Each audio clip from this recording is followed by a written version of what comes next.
마태복음 28장 6절의 말씀입니다. 한 절 말씀을 함께 합독을 하도록 하겠습니다. 시작.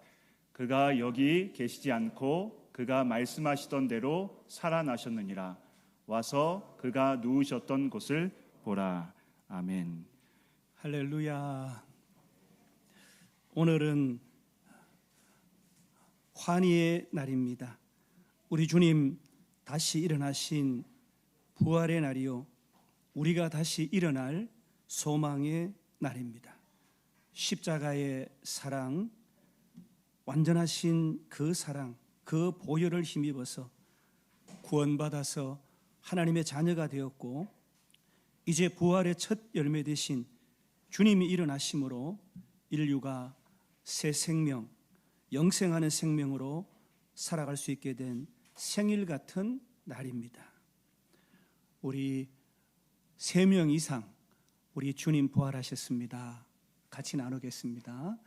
우리 주님 부활하셨습니다. 우리 주님 부활하셨습니다. 3분 이상 한번 나눠보세요.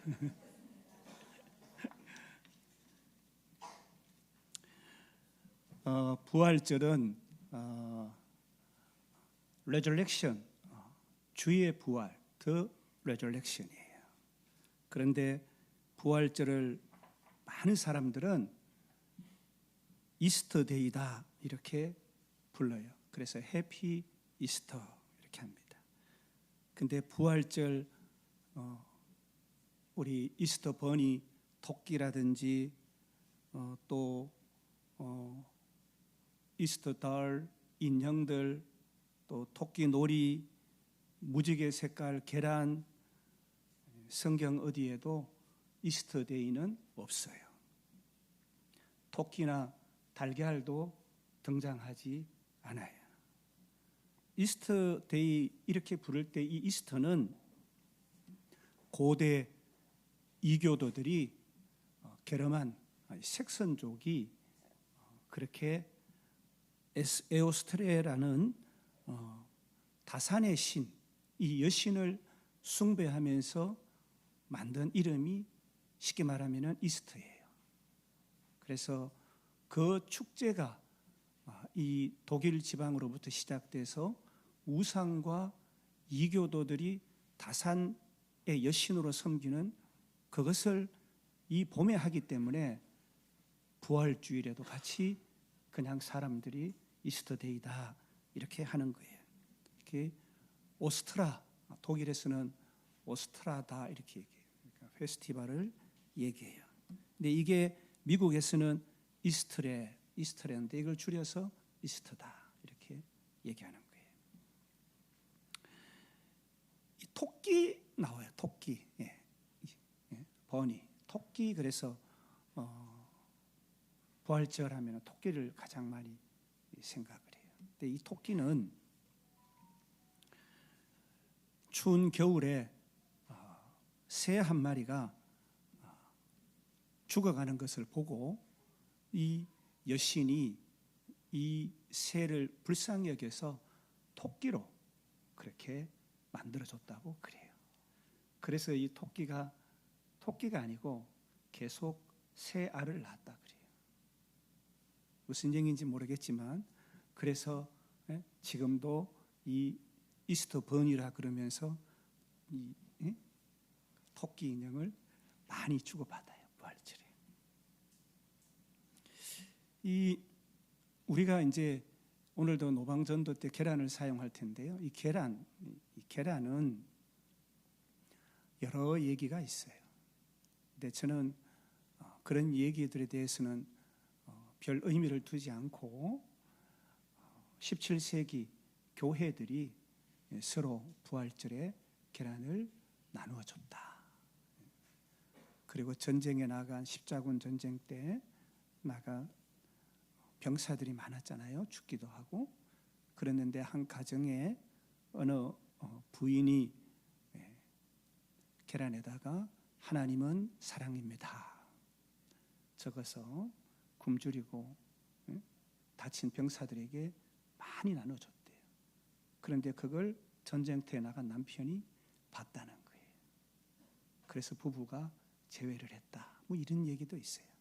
그러나 저는 이런 부분에 대한 얘기를 떠나서 그저 부활의 기쁨을 오늘 우리가 떡을 나누는 것 같이 나누고자 하는 거예요. 그래서 이 부활은 새로운 삶, 풍요, 순수함 이런 의미로 흰옷을 부활절에 우리 초등부 아이들 오늘 찬양한 것처럼 그렇게 합니다. 사사기 2장 11절로 13절에 이 이스터에 대해서 한번 제가 찾아보는 중에 이스라엘 백성이 광야를 지나서 가나안에 입성을 해서 그들이 바알과 아스타롯 우상을 섬겼다라고 기록해요. 이 아스타롯의 원어를 찾아보니까 이스트예요. 하나님이 저주하신 거예요. 이방 민족의 우상이에요. 그래서 이 이스트 지금도 축제 이 이름은 있는데 부활절의 이름과 축제는 없어요. 우리가 추석 때와 마치 추수감사 절기가 비슷하다 해서 통합해버린 것과 같은 것이에요.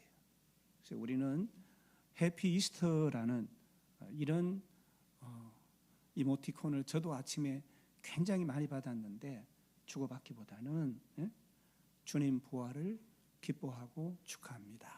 아니면은 해피 레저렉션, 해피 레저렉션 이렇게 해피 레저렉션이란 말은 절렉션 어라이즌 우리 주님이 다시 일어나셨다라는 말씀이에요.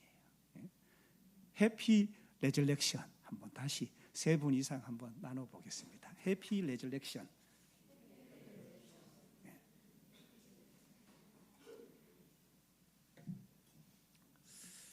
우리 주님은 흙으로 우리를 육체를 빚으셨잖아요.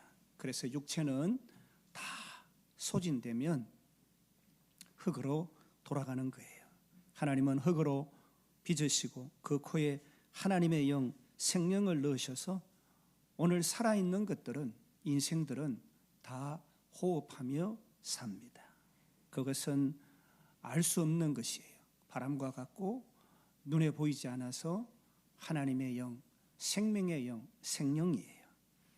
그래서 오늘 우리는 영혼의 호흡과 육체를 유지하면서 살아가고 있습니다. 하나님은 우리를 하나님의 형상, 하나님의 성품을 품은 존귀하신 생명체로 창조하셨어요. 그런데 에덴에 거하면서 하나님과 완벽한 교제와 사랑을 나누는 영원한 삶을 보장받았던 이 아담과 하와가 네가 먹는 날에는 정령 죽으리라 말씀하신 하나님께서 금하신 이 선악과를 먹음으로 하나님과 단절되었고 죽음이 임하였고 고통과 고난의 삶이 시작된 거예요. 이것이 인류의 역사입니다. 하나님은 태초에 빛이 있으라 명령하신 후에 넷째 날 큰 빛으로는 낮을 삼고 작은 빛으로는 밤을 주관하게 하셨어요. 태양은 그날 이후로 지금까지 빛나고 있습니다. 하나님의 명령, 말씀이 없이는 태양이 사라지지 않습니다.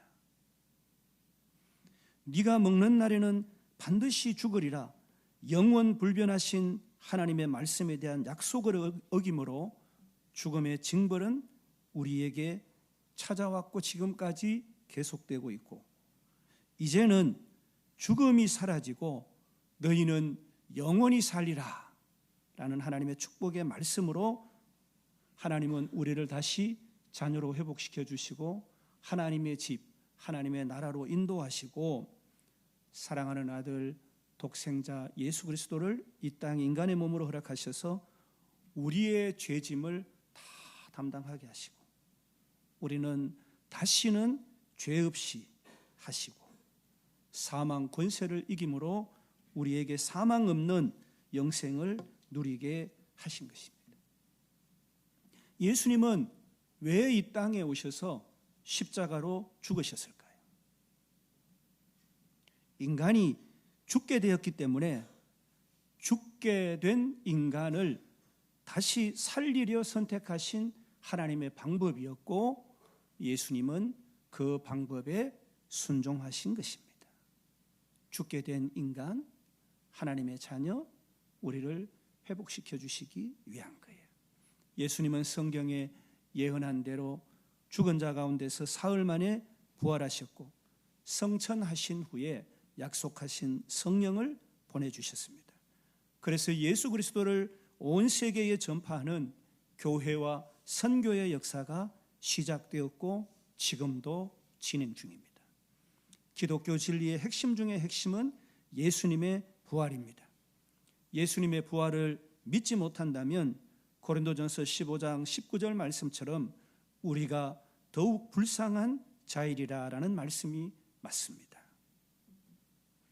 단지 이 세상의 삶이 전부라면 우리는 종말도 믿을 필요 없고, 더욱이 죽음 이후의 부활과 영생은 더더욱 믿을 필요가 없는 것입니다.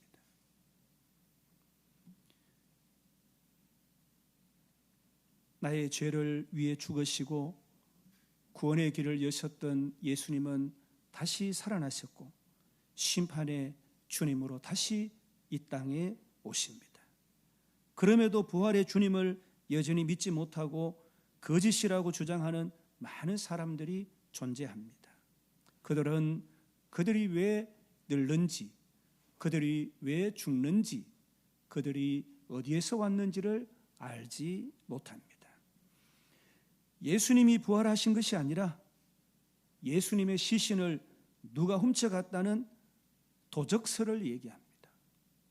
예수님이 십자가에서 죽은 게 아니라 잠깐 기절했다가 깨어났다는 기절설을 얘기합니다. 예수님의 무덤이 아닌 옆에 무덤을 잘못 찾아갔다는 무덤 오인설이 있습니다. 누군가 예수님을 너무 사랑해서 지어낸 사랑 이야기 소설이다라는 조작설이 있어요. 너무 사랑해서 혹은 자기 최면에 걸려서 환영을 본 것이라는 환상설이 있어요. 사랑하는 여러분, 예수님의 부활은 분명한 사실입니다. 예수님께서는 안식 후 첫날 다시 살아나셨음에도 여전히 예수님의 부활을 믿지 못하는 많은 사람들이 성경에 등장합니다. 성경에 3번이나 걸쳐서 믿지 아니하리라라는 말씀이 나옵니다. 부활의 첫 번째 목격자였던 막달라 마리아는 예수와 함께 있던 사람들에게 예수께서 다시 살아나셨다는 사실을 알렸음에도 그들은 믿지 않았어요. 엠마오로 가는 두 제자에게 부활하신 예수님께서 직접 보이셨음에도 그들은 처음에 믿지 못했습니다. 말씀을 풀어주실 때 비로소 가슴이 뜨거워지고 부활의 주님을 믿게 되었어요. 엠마오로 가는 이 두 제자들은 예수님의 12 제자들에게 부활의 소식을 전했어요. 그러나 제자들도 믿지 않았습니다. 부활하신 예수님께서 제자들에게 직접 나타나서 함께 음식을 나누실 때 예수님의 부활을 전해 들은 자들이 믿지 못하였던 것을 예수님께서 책망하셨어요. 예수님의 부활을 믿는 결정적 정권은 믿음 없는 자에게도 적용되는 내용이 많습니다. 첫째는 봉인된 돌이 이동한 사건입니다. 유대인들은 돌 무덤을 만들고 시신을 그 안에 안치하고 커다란 돌로 입구를 막아놓습니다. 돌 무덤은 총독의 인장을 찍어 봉인하였고, 인장을 훼손하는 것은 총독의 명령을 어긴 것으로 국법으로 다스렸습니다.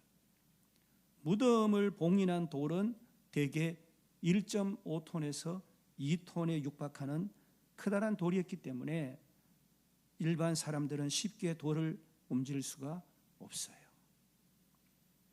더욱이 예수님을 안치했던 돌 무덤은 무장한 경비병들이 지키고 있었기 때문에 일반 사람들이 돌을 이동시키고 예수님의 시신을 조덕질을 할 수는 없는 일입니다. 마태복음 28장 2절에 나온 것처럼 하늘로부터 천사들이 내려와 옮긴 것입니다. 지키는 자들도 천사의 모습을 보며 무서워 떨고 죽은 사람처럼 되었다고 성경은 기록하고 있어요. 봉인된 돌이 이동된 사건은 사람이 아닌 하나님의 뜻 안에서 이루어진 일입니다. 두 번째로 빈 무덤입니다. 현재 예수님의 무덤으로 알려진 곳은 지금 예루살렘에 있는 성묘 교회입니다. 대부분 성사학자들은 예수님의 무덤이라는 성묘 교회에서 시신의 흔적을 어떤 과학적 도구를 사용해서도 전혀 찾아볼 수 없다고 말합니다. 시신은 아예 존재하지 않았다라고 말합니다. 마태복음 28장 6절에 천사들은 여인들에게 누우셨던 것을 보라고 말씀합니다. 예수님께서 안치되어 있던 곳에는 계시지 않고 말씀하신 바대로 부활하셨다고 말하고 있습니다. 비어있는 무덤을 통해 우리는 예수님은 죽으신 분이 아니라 다시 부활하여 약속하신 말씀을 이루기 위해 갈릴리로 가셨음을 확신할 수 있습니다. 셋째, 허다한 부활의 목격자들과 증인들이 있고 그들의 기록이 남아 있습니다. 예수님의 최초의 목격자는 여인들과 시신을 지키는 경비병들이었어요. 경비병들은 예수님의 시신이 없어진 것을 대제사장에게 보고하였을 때 돈을 받으면서 제자들이 예수님의 시신을 도적질해 갔다는 거짓 소문을 퍼지게 만듭니다. 고린도전서 15장 5절로 8절에서 예수님의 부활을 목격했던 증인들이 소개되고 있습니다. 먼저 게바와 12 제자에게 보이셨고 그 후에 500여 형제에게 일시에 보이셨으며 맨 나중에 우리가 잘 아는 것처럼 바울에게도 나타나셨던 것입니다. 이처럼 부활은 한두 사람이 목격한 것이 아니고 한두 사람이 기록한 것이 아니고 수많은 허다한 사람들이 목격하였고 그들의 눈으로 직접 보게 된 분명한 사실을 기록으로 남겼습니다. 넷째, 부활하신 예수님의 직접 출현입니다. 예수님께서 부활하신 다음 성천하시기 전 40일간 땅에 머무셨잖아요. 그리고 사람들에게 나타나셨고 그들에게 하나님 나라의 일을 말씀하셨습니다. 예수님께서는 말씀하신 것처럼 갈릴리에서 제자들을 직접 만나셨고 그들과 함께 식사도 하셨습니다. 예수님의 부활에 단순한 영의 부활설이 아닌 몸으로 부활하신 확실한 증거입니다.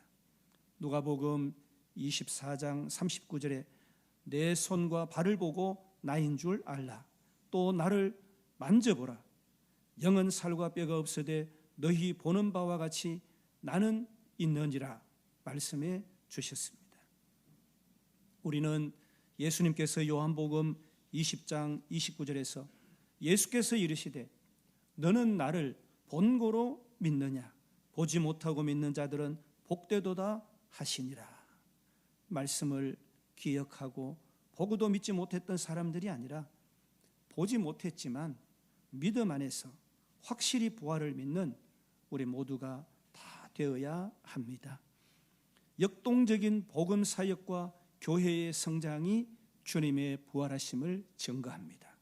주님의 부활의 주님을 목격하고 믿기 이전과 이후에 제자들과 유대 사회는 판이하게 달라졌습니다.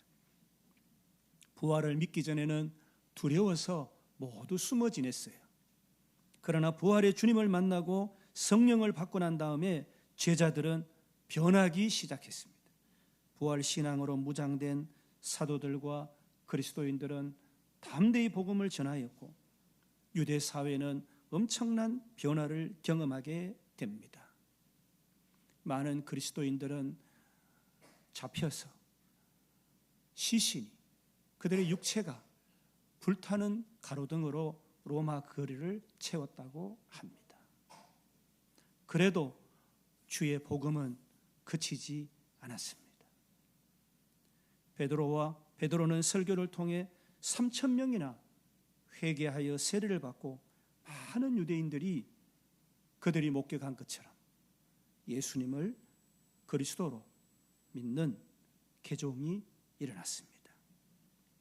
모이기에 힘썼고 예배했고 주님의 부활을 힘써서 생명 바쳐서 증거하였습니다.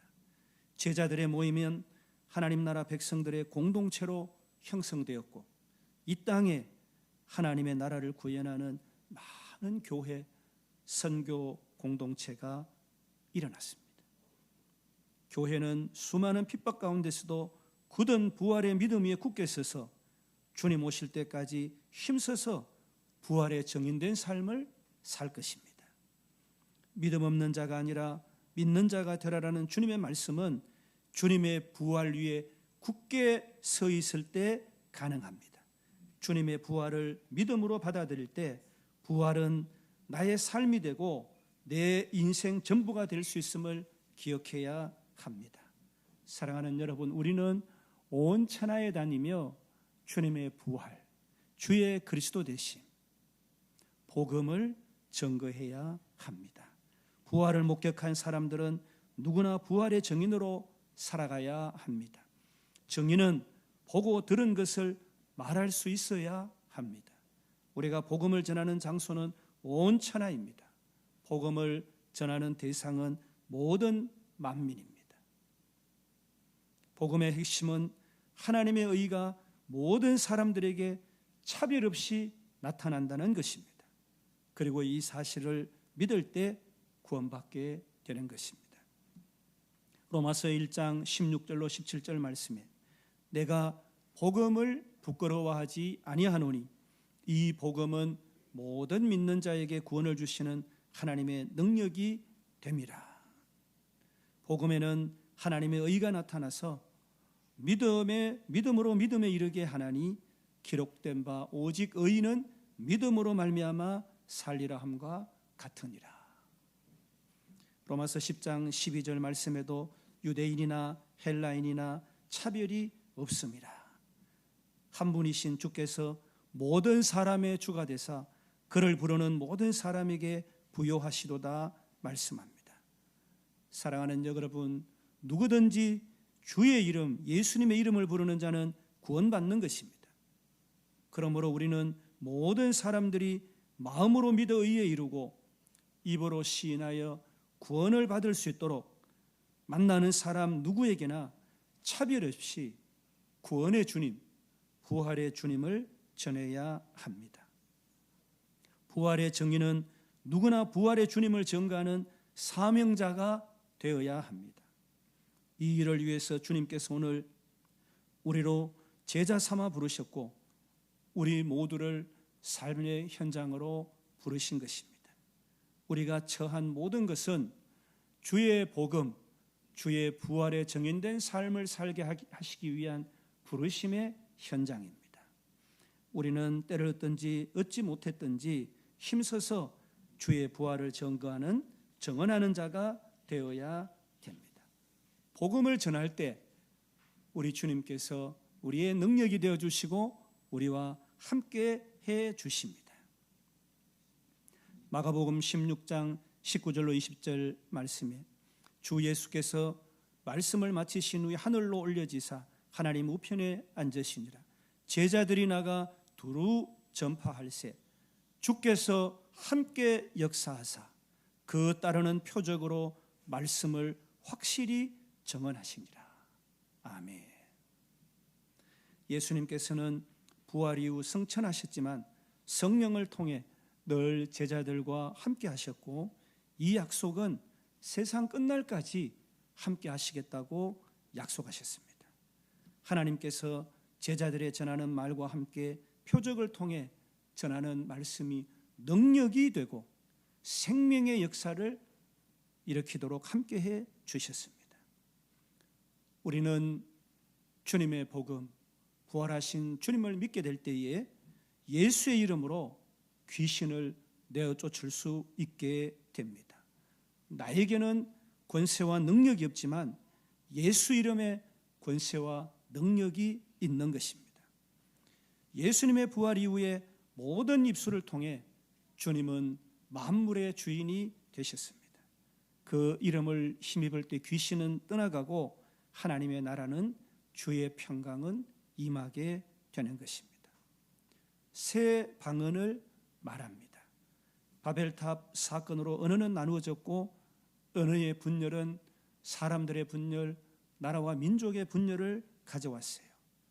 4분 5열 되었던 인간들은 하나님의 언어 방언을 통해 하나가 되었고 더욱 방언을 통해서 하나님 말을 하고 하늘나라 말을 듣고 믿을 수 있게 된 것입니다. 제자들은 뱀을 집어 올리며 무슨 독을 마실지라도 해를 받지 않았어요. 바울이 로마로 압송되는 그 과정에 멜리데 섬에서 있었던 사건을 우리는 너무도 잘 기억하고 있습니다. 병든 사람에게 손을 얹은 적 낫게 하십니다. 바울은 독사의 독에도 죽지 않았을 뿐만 아니라 많은 병자들을 안수해서 고치게 되었어요. 야고보서 5장 15절로 16절 말씀에 믿음의 기도는 병든 자를 구원하리니 주께서 그를 일으키시리라. 아멘.